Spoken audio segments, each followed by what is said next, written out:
한 이야기를 소개하죠. 어떤 여자분이 쓴 글입니다. 얼마 전 남편에게 크게 감동한 일이 있었다. 남편이 세탁기를 돌렸는데 내가 별다른 말을 하지 않았음에도 불구하고 내 속옷을 세탁막에 넣어 세탁한 것이다. 이런 지적인 남자. 결혼한 지 5년 만에 나는 내 남편을 세탁망을 사용할 줄 아는 인간으로 만들어 놓았다. 호모 세탁망쿠스라고 종족 이름이라도 지어주고 싶은 심정이다. 친구들과 만나 그 이야기를 했더니 다들 날 부러운 눈빛으로 바라보았다. 남편이 세탁망이라니. 사람이 바뀐다는 게 굉장히 어려운 거죠. 남편이 세탁망을 사용한 것 가지고도 무슨 새로운 인류의 탄생인 것처럼 이야기할 정도니까 말입니다. 우리가 성경을 보면서 똑같이 느껴요. 사람 바뀌는 게 정말 어렵구나.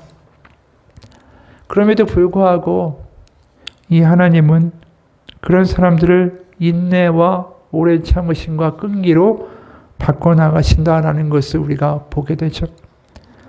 아브라함도 그랬고 야곱도 그랬고 이스라엘 민족도 그랬고 다 약삭 빠르고 때로는 실패하기도 하고 거짓말도 하고 또 십자가 앞에서 예수님의 제자들은 다 예수님 모른다고 도망가지 않았습니까?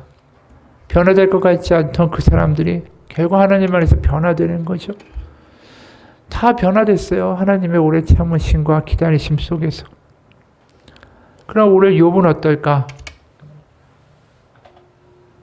오늘 욥을 보면 이 욥은 애초에 그럼 아브라함이나 야곱이나 이스라엘 민족처럼 뭔가 이렇게 문제가 있고 바뀌어야 될 것들이 많은 사람이었는가? 사실 의외로 욥은 그렇지가 않았습니다. 1장 1절에 보면 우스 땅에 욥이라 불리는 사람이 있었는데 그 사람은 온전하고 정직하여 하나님을 경외하며 악에서 떠난 자더라. 너무나도 분명하게 이야기하죠. 그는 온전했고 정직했고 하나님을 경외하고 악에서 떠났다. 아브라함이나 야곱이나 이스라엘 민족 같은 경우는 그들이 좀 잘못된 부분들이 너무 많으니까 하나님이 그들을 다듬어 가시고 고쳐가시면서 그들 가운데 무슨 고난과 환란이 있었더라 이렇게 이야기할 수 있을 텐데 욥은 그런 사람이 아니었어요. 근데 하나님이 그에게 고난을 주셨다. 이게 욥기의 내용 아닙니까? 참 난해한 거예요. 하나님이 그 사람에게 무엇을 바꾸길 원하셨을까? 도대체 왜 그에게 고난을 주셨을까? 그가 무엇을 깨닫게 원하셨을까? 사실 그의 신앙이 어느 정도였는가를 알 수 있는 게 그가 율법을 아주 철저하게 지켰어요. 그리고 자식들이 그 자신들도 모르는 사이에 율법을 어길까? 그것도 이 아버지 입장에서 걱정이 되는 거예요. 그래서 이 아들, 자식들을 위한 이 제사까지도 미리 다 알아서 드리던 사람이었다라는 거죠. 욥기 1장 4절에서 5절 보면 이런 말씀이 나와요. 그의 아들들이 자기 생일에 각각 자기의 집에서 잔치를 베풀고 그의 누이 3명도 청하여 함께 먹고 마시더라. 그들이 차례대로 잔치를 끝내면 욥이 그들을 불러다가 성결하게 하되 아침에 일어나서 그들의 명수대로 번제를 드렸으니 이는 욥이 말하기를 혹시 내 아들들이 죄를 범하여 마음으로 하나님을 욕되게 하였을까 함이라. 욥의 행위가 항상 이러하였더라. 한두 번 그런 게 아니라 항상 이랬다라고 이야기해요. 이런 믿음이 쉬운 믿음입니까? 아니죠. 하나님은 항상 의식하는 거 아니에요? 실수하지 않으려고. 그런데도 욥은 엄청난 고난을 당하죠. 개인적으로는 병에 걸리고 자녀들은 다 죽습니다. 그 상황에 이제 친구들이 위로한다고 와서 말을 하죠. 그러다가 결국은 요지는 뭐냐면 네가 이렇게 고난을 당하는 건 네가 알지 못하던 세상 사람들이 알지 못하던 그거와 상관없이 어찌됐든 죄가 있는 거다. 하나님은 이유 없이 그렇게 너에게 고난을 주실 분이 아니다. 이 고난은 반드시 너에게 뭔가 문제가 있어서 허물이 있어서 일어난 것이다. 그 말을 욥이 듣고 굉장히 싫어해요. 억울한 거예요. 나는 그렇게 한 적이 없는데. 심지어 자기의 생일을 저주합니다. 내가 왜 태어나서 이런 고생을 해야만 하는가. 이런 식으로 욥은 한탄하고 친구들은 계속 지적해요. 넌 죄가 있어서 그런 거야.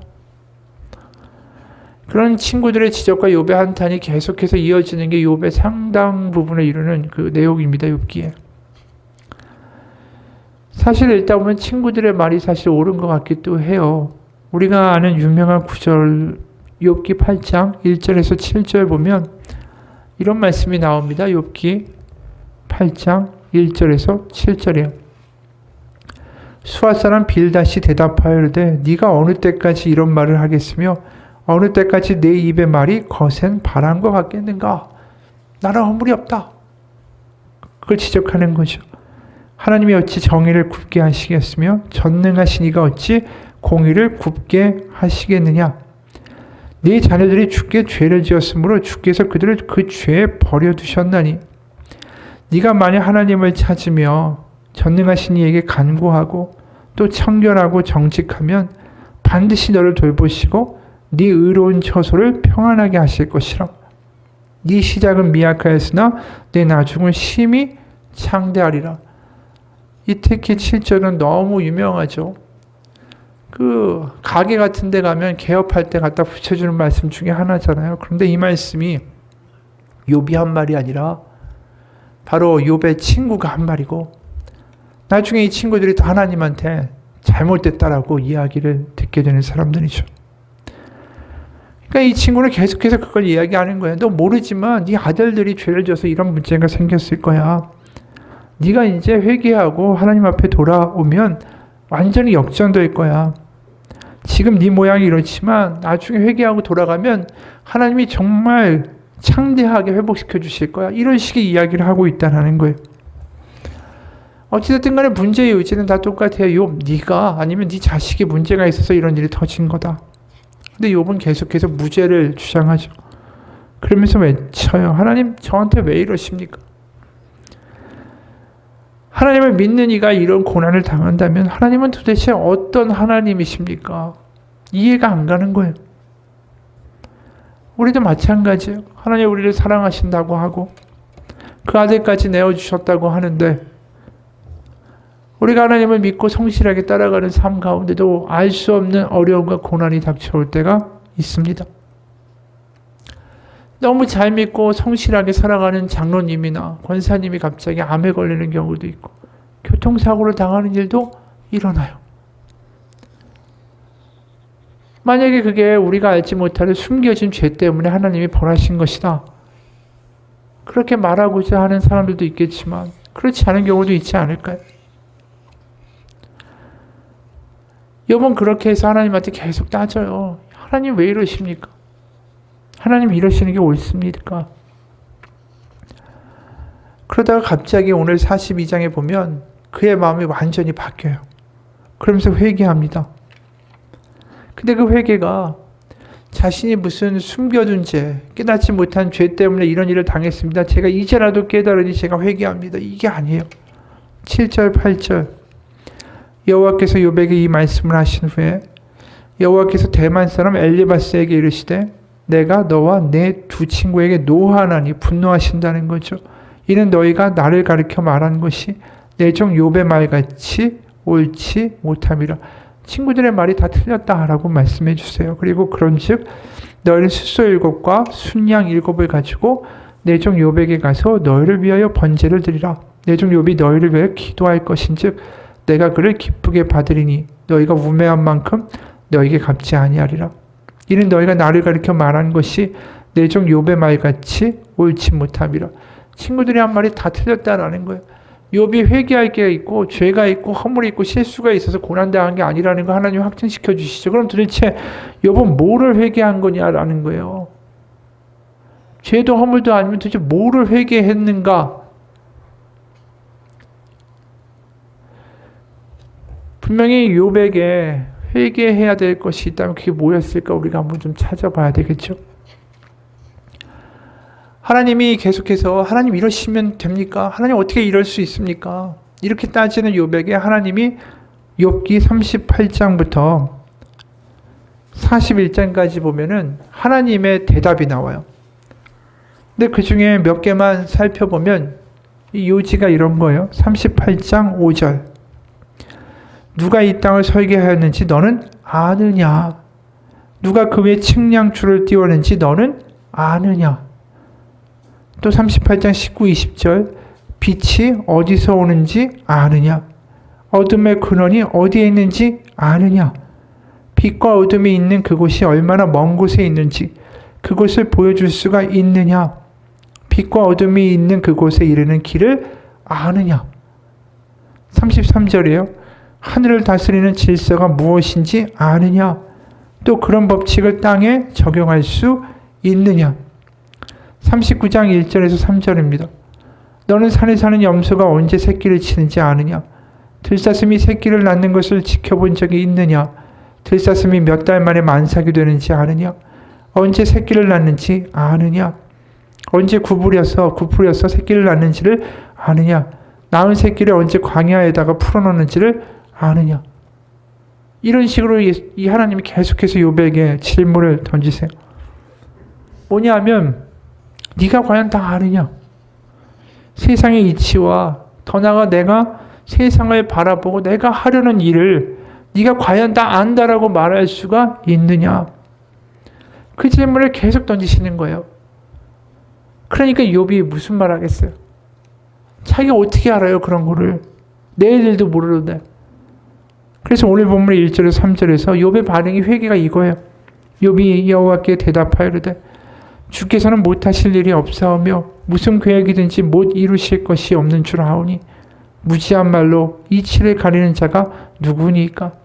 나는 깨닫지도 못한 일을 말하였고 스스로 알 수도 없고 헤아리기도 어려운 일을 말하였나이다. 그가 지금 고백하는 게 뭐냐 하면 내 머리로 어떻게 하나님이 하시는 일을 알고 그 이유를 다 알 수 있겠습니까? 나는 그걸 알 수 있는 존재가 아니라는 걸 깨달았습니다. 고백하는 것. 우리도 마찬가지예요.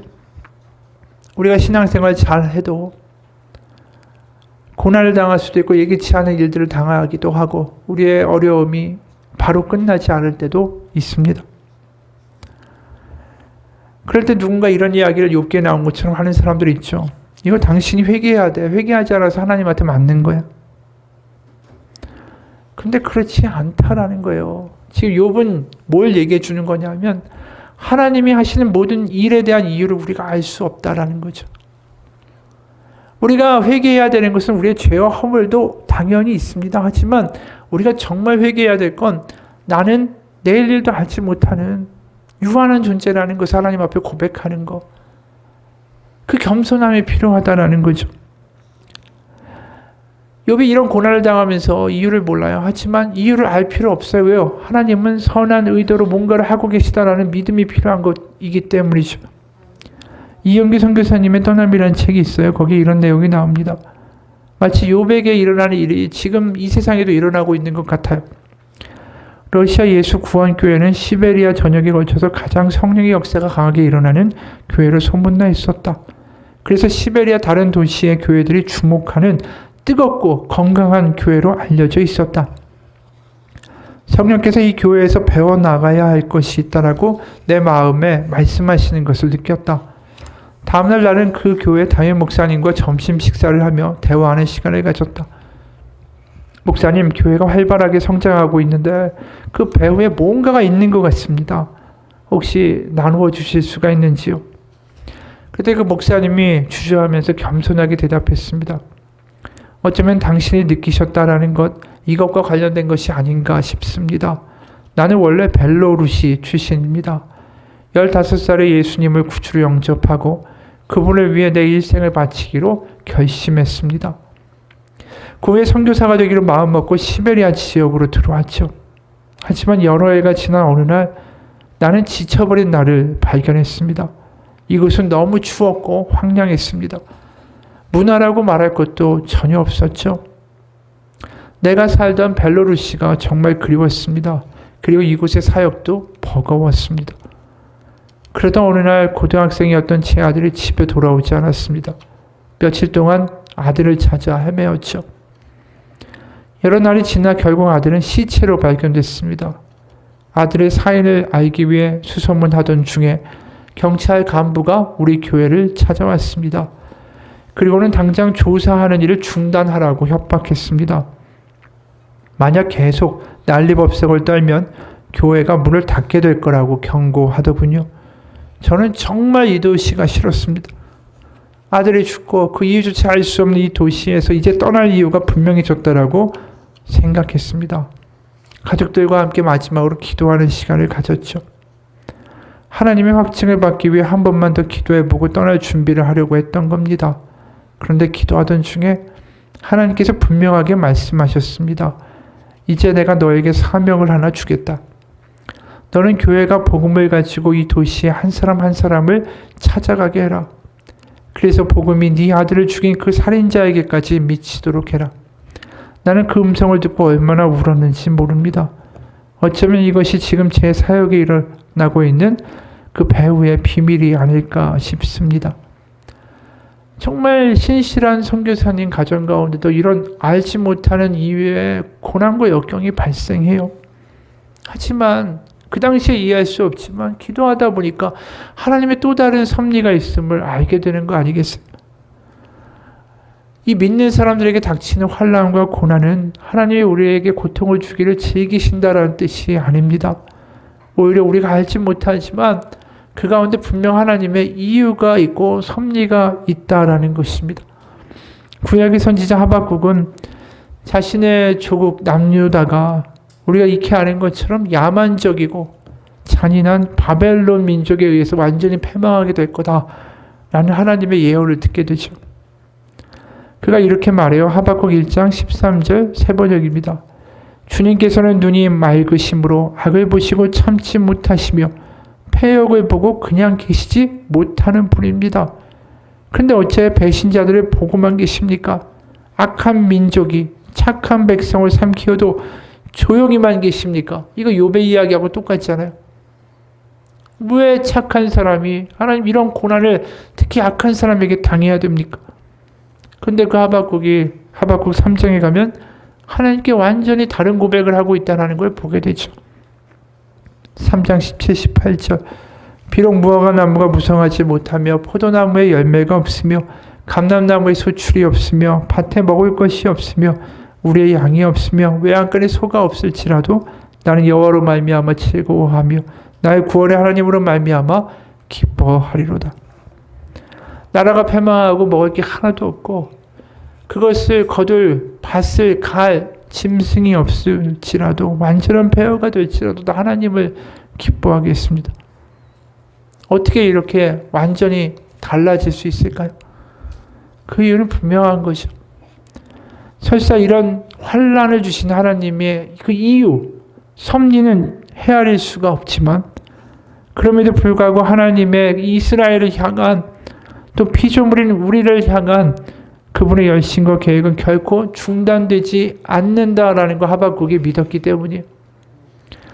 하박국은 설사 의인이 고난을 받는다고 할지라도 그것이 하나님께 버림받았다, 저주받았다라는 뜻이 아니다라는 것을 믿는 거예요. 바로 그 환난 뒤에는 그래도 하나님이 내가 알지 못하는 분명한 이유를 가지고 일하고 계시다라는 것을 믿는 거죠. 그게 믿음이에요. 우리는 하나님이 우리가 원하는 어떤 문제에 대한 답이나 건강의 회복이나 어떤 돈의 문제 해결이나 어떤 선물을 주시는 분이라고 믿는 거, 그거 믿음이 아니에요. 그러니까 내게 좋은 걸 주시기 때문에 또 주실 분이라고 믿는 것은 믿음이 아닙니다. 진짜 믿음은 뭐냐면 우리에게 선물을 주시는 하나님을 믿는 게 아니라 우리가 이해가 안 가도 여전히 우리를 향한 선한 계획을 가지고 계시는 하나님을 믿는 게 진짜 믿음이에요. 그런 이야기들이 너무 많아요. 왜요? 우리 하나님의 그 섭리와 큰 계획을 이해하지 못하니까. 사도 바울도 그런 경우가 아닙니까? 사도 바울도 선교를 하는데 병으로 고생을 해요. 우리가 생각해 보세요. 하나님의 사자로 그렇게 열심히 헌신하면 병이 왜 있어요? 다 고쳐주셔야지. 고린도후서 12장 7절에 이런 말씀합니다. 여러 계시를 받은 것이 지극히 크므로 너무 자만하지 않게 하시려고 내 육체에 가시고 사탄의 사자를 주셨으니 이는 나를 쳐서 너무 자만하지 않게 하려 하심이라. 말은 내가 교만하지 않게 하기 위해서 하나님이 사탄의 가시를 주셨다라고 말하지만 그 뒤에 보면은 3번이나 강구했다라고 나와요. 그러니까 이게 지금 힘든 거예요. 사도 바울이. 이게 간질인지 뭐 눈의 안질인지 정확한 병명을 알 수가 없지만 이게 남들이 보기에도 정말 흉하고 복음을 전하는데도 장애물이 된 거죠. 얼마나 심각하면 그 집안을 사탄의 가시라고 부르겠어요. 생각해 보세요. 어느 목사님이 지금 설교하다가 내 안에 사탄이 있습니다. 그럼 그 말을 들으면서 할렐루야 이럴 사람이 어디 있어요? 다 도망가지. 오죽하면 내 안에 사탄의 가시가 있다라고까지 말을 하겠어요. 이게 정말 심각한 고민거리였다라는 거죠. 사도 바울로서는 이해가 안 가는 거예요. 이게 사탄의 가시라고밖에 이야기 못할 정도로 지금 이해가 안 가는 거죠. 왜 이런 일이 있냐고. 욥하고 똑같은 상황이 돼버리는 거예요. 그래서 8절에 이것이 내게서 떠나가게 하기 위하여 내가 3번 주께 간구하였다. 이게 욥하고 똑같은 거예요.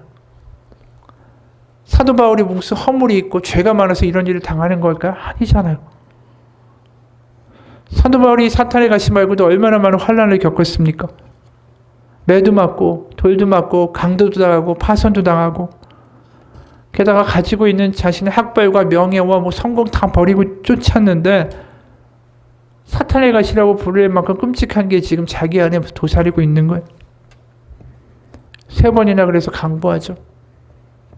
그런데 9절에 하나님의 답은 이거예요.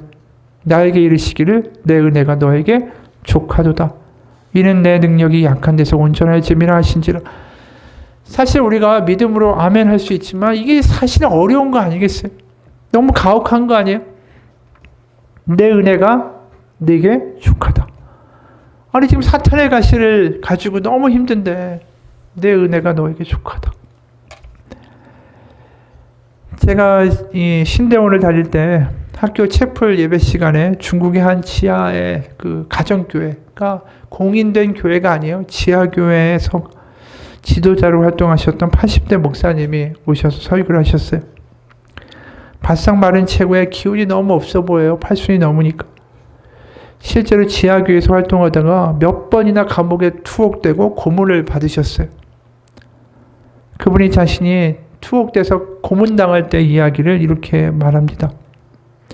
난 고문을 너무 받아서 온몸에 성한 곳이 하나도 없었다. 차라리 죽는 게 낫지. 이런 고통을 계속 받는 건 너무 지쳤다.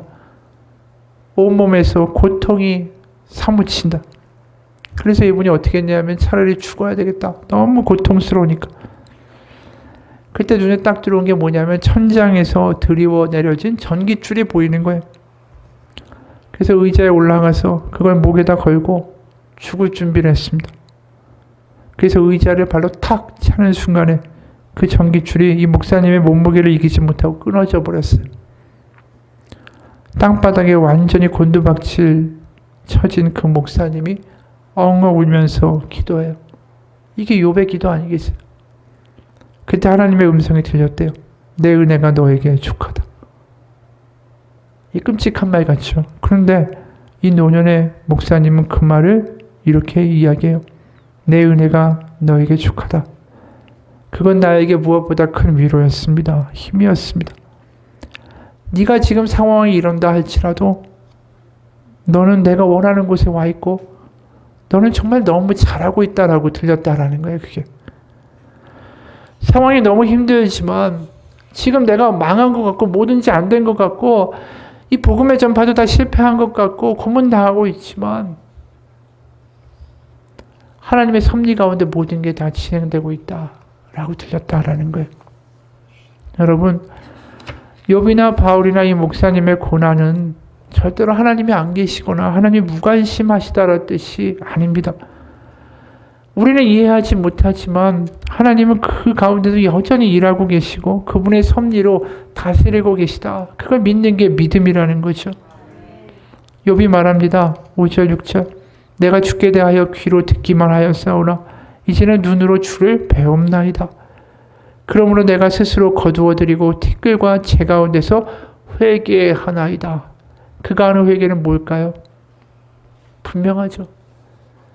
전 하나님의 섭리를 알 수 있는 깜냥이 되지 못합니다. 하지만 하나님은 선하게 하나님의 뜻대로 그 모든 것들을 이루고 계시다라는 것을 제가 이제 믿습니다. 그거죠.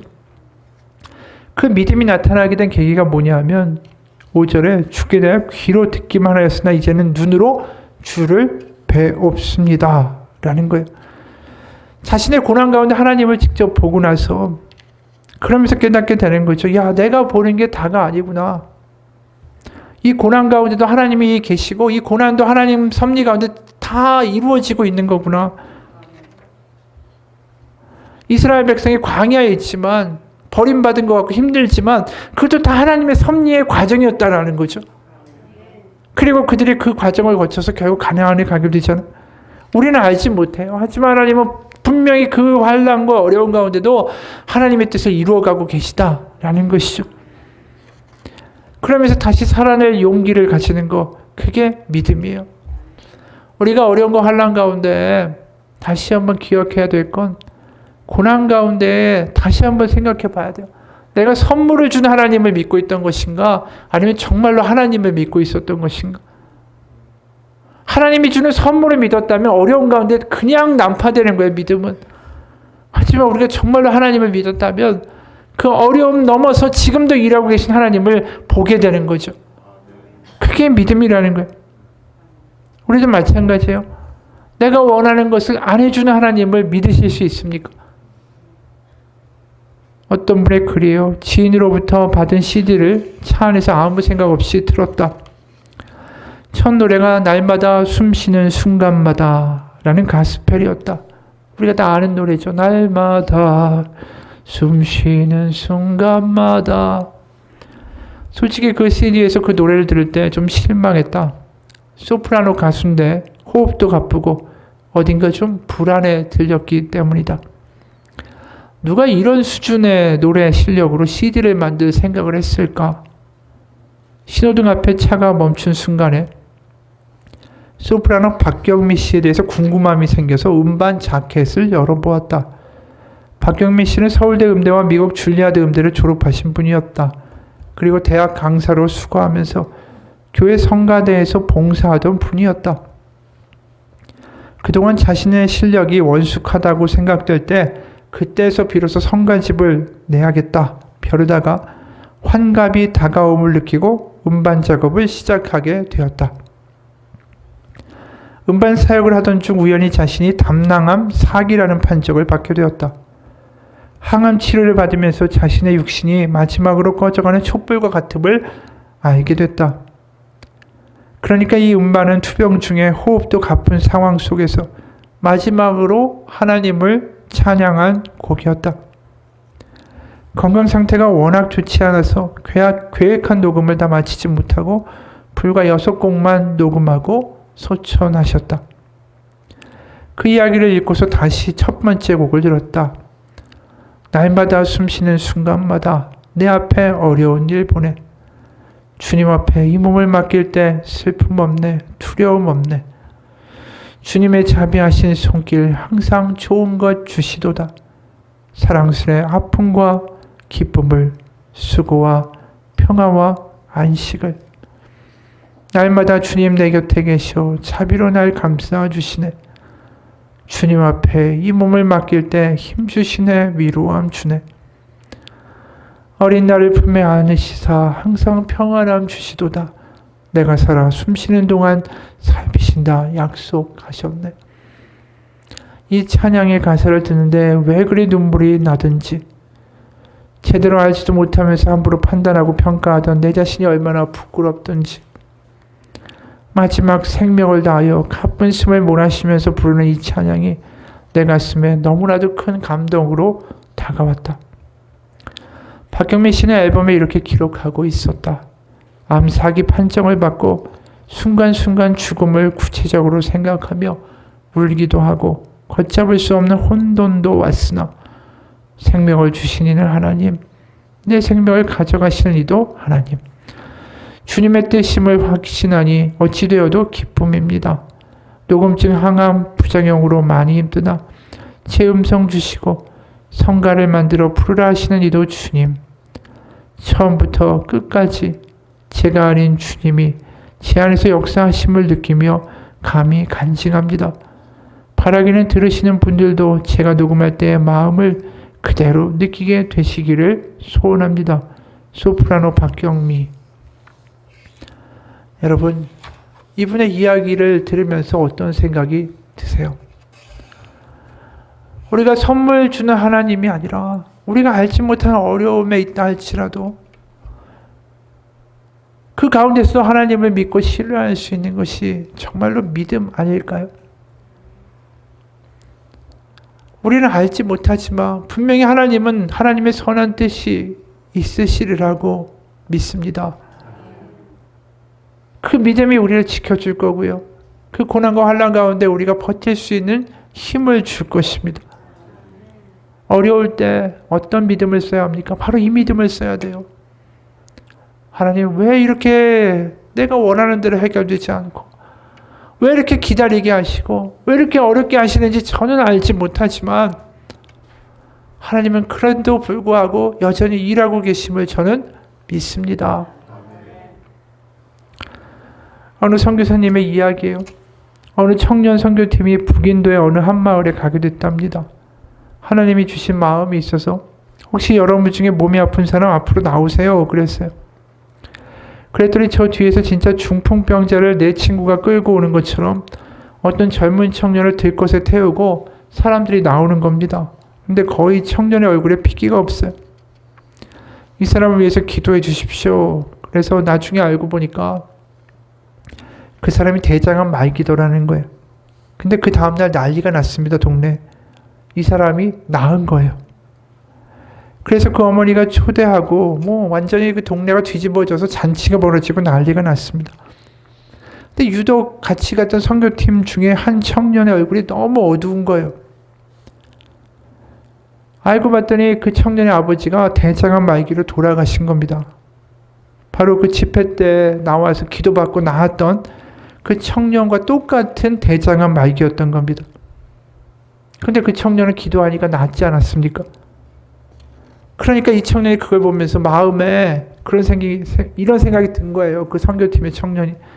하나님, 나는 아빠 살려달라고 그렇게 기도했는데, 그렇게 엄마랑 내가 울부짖고 기도했는데, 하나님 왜 우리 아버지는 데려가시고, 왜 이 사람을 한 번 우리가 기도했고 처음 만났는데 왜 낫게 해주십니까? 어떻게 그러실 수가 있습니까? 하나님, 내가 지금 아버지 없이 사느냐고 얼마나 힘든지 하나님 모르십니까? 그렇게 기도하는데 하나님의 음성과 마음이 들리더래요. 얘야, 내가 아버지 없는 너를 아버지 없는 인도에 보냈다. 누가 아버지 없는 서름을 알겠느냐? 인도에는 내가 없다. 그래서 그 마음을 아는 네가 그들 가운데 나를 전하라고 내가 너를 보냈다. 그게 마음에 뭉클하게 다가오더래요. 그러면서 그때 억울했던 마음, 상한 심령, 하나님 왜 내 기도 안 들어줬냐고, 왜 아버지 데려갔냐고 하는 그 억울함이 다 사라졌다라는 거예요.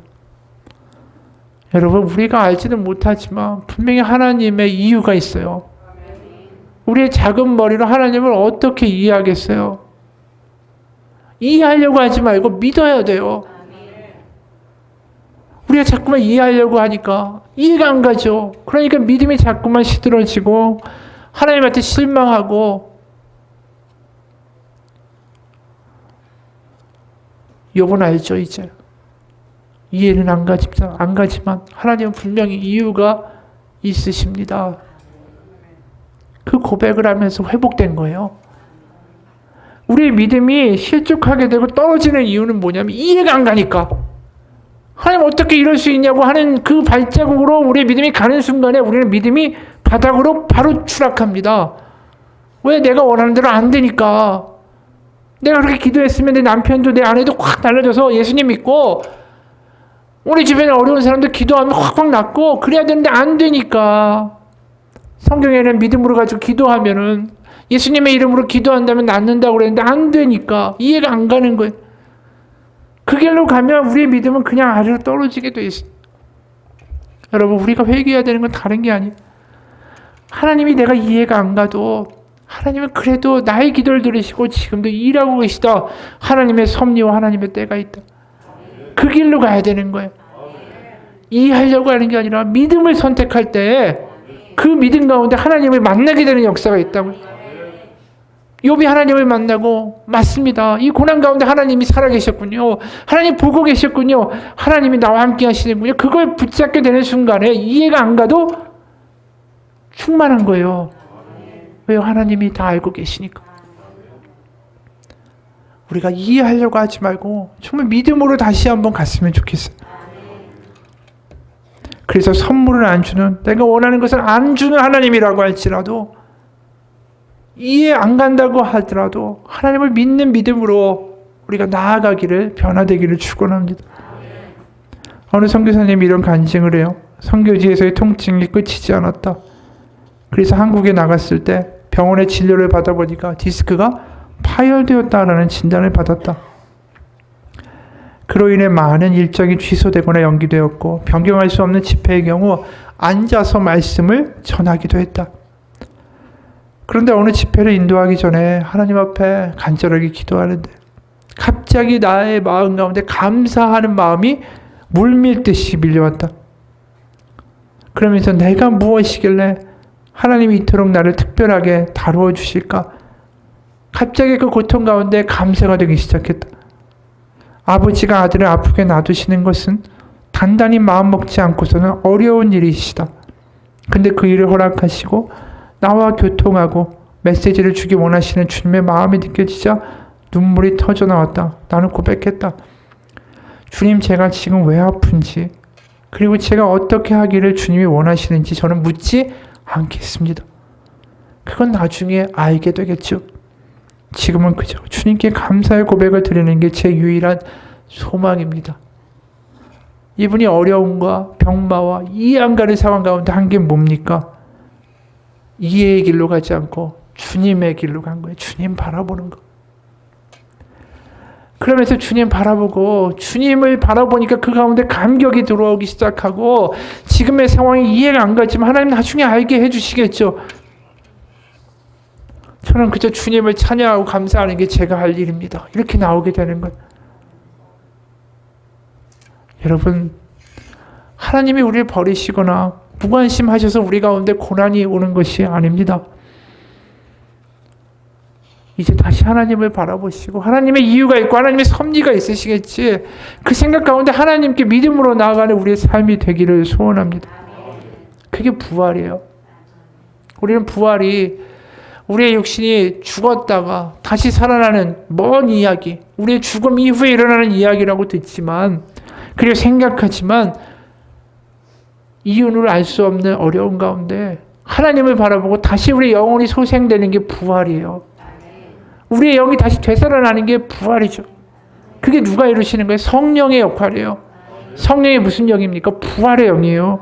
로마서 8장 11절에 뭐라고 이야기하냐면 예수를 죽은 자 가운데서 살리신 이의 영이 너희 안에 거하시면 그리스도 예수를 죽은 자 가운데서 살리신 이가 너희 안에 거하시는 그의 영으로 말미암아 너희 죽은 몸도 살리시리라. 우리가 이해 안 가지만 하나님 바라보기 시작하고 하나님 앞에 나아가 믿음으로 하나님 앞에 부르짖을 때에 하나님이 그 가운데 성령을, 우리의 영혼이 깨어남을, 다시 일어섬을 허락하여 주신다라는 것입니다. 오늘 욥도 마찬가지예요. 하나님 앞에 회개하고 이유는 모르지만 하나님은 지금도 일하시고 나의 고난 가운데도 하나님이 곁에 계셨고 그 모든 것을 알고 계시고 하루하루의 발자국마다 하나님이 다 알고 보고 계시다. 그게 이제 드디어 믿어지기 시작하니까 어떤 일을 하냐면 우리가 맨 6기 맨 마지막을 보게 되면 사람들이 쉽게 이것에 끌려요. 뭐냐 하면 10절에서 17절 보면 욥이 그의 친구들을 위하여 기도할 때 여호와께서 욥의 곤경을 돌이키시고 여호와께서 욥에게 이전 모든 소유보다 갑절이나 주신지라. 13절에 또 아들 7과 딸 3을 두었으며 14절 그가 첫째 딸은 여미마라 이름하였고 둘째 딸은 끝시아라 이름하였고 셋째 딸은 게렌 합북이라 이름하였으니 모든 땅에서 욥의 딸들처럼 아리따운 여자가 없었더라. 16절에 그 후에 욥이 140년을 살며 아들과 손자 4대를 보았고 욥이 늙어 나이가 차서 죽었더라. 우리는 이 본문을 보면서 맨 마지막에 결국 그래도 해피엔딩으로 끝나네 이렇게 이야기하고 넘어갑니다. 그런데 과연 그가 물질이 회복되고 다시 자식을 얻었다, 이게 해피엔딩입니까? 그걸 해피엔딩이라고 말할 수 있을까요? 설사 자녀와 재산이 회복됐다 할지라도 문득문득 잃어버린 죽은 자식들의 생각이 나지 않았을까요? 그 자식들이 어떻게 죽었냐면 너무 황당하게 죽었어요. 1장 13절에서 19절 세 번역을 보면 우리가 읽으면서도 어떻게 이렇게 다들 싹 죽을 수가 있을까라는 생각이 들 정도로 죽었어. 하루는 욥의 아들과 딸들이 마다들의 집에서 음식을 먹으며 포도주를 마시고 있는데 일꾼 하나가 욥에게 달려와서 다급하게 말하였다.